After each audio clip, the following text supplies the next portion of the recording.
I've had the Silvia for a fair few years now, and I've just got a love for that car. The 86 is very visceral.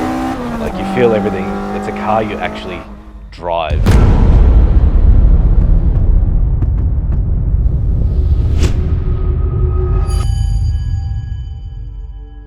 Yeah, my name's Nick. I turned 30 this month actually, so I'm feeling pretty old. Got me hooked into cars. So I think it was from my uncle. I was maybe 7 or 8, and he had a K25 Corolla, and yeah, he just put an SR20 into it, so SR20 DT. So this was, you know, the middle of sort of sex spec era, and it was the coolest thing, you know, big chrome wheels, tacky paint job, tacky interior. But back then, you know, it's the coolest thing.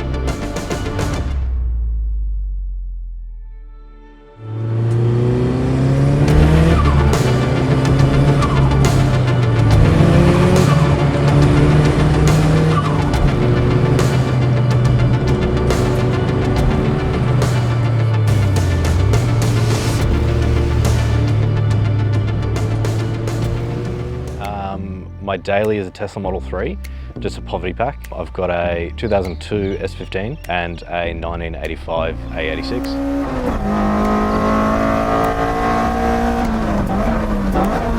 I'm pretty open to most cars. I've had everything from a 90, I think it was a 65 Ford Mustang, to F-trucks, to Japanese stuff. I had a Golf R previously, so I like most cars, but mainly it's the Japanese stuff, just due to the sort of availability for parts for most things, and the community. My first car, so keep in mind sex spec days, it was a 1993 or 92 Suzuki Swift GTI. So super cool little red nugget. I think it had 17 or 18-inch chrome wheels on it. Big massive fart cannon on the back. And it was just super cool, you know, 1.3 litre twin cam, and it went well. It was a good fun. I started learning to modify cars on that, basically, just from boring stuff, like stereos, all the way up to changing a starter motor. So yeah, super cool car. I'd love to get another one.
Everything I like about it, look, it's probably just the retro look of it.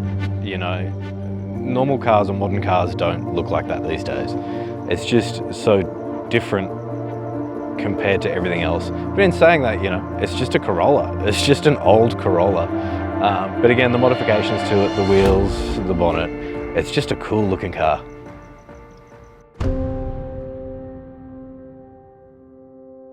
I think it was probably seeing Fast and Furious for the first time. I'd always played stuff like Need for Speed Underground and all those sort of car games, but then watching it on the big screen, it was really cool. So some of like the best memories in cars is obviously, you know, when you first get your license and you go to all these cringy meets with your average cars with your mates, and it's just the best time.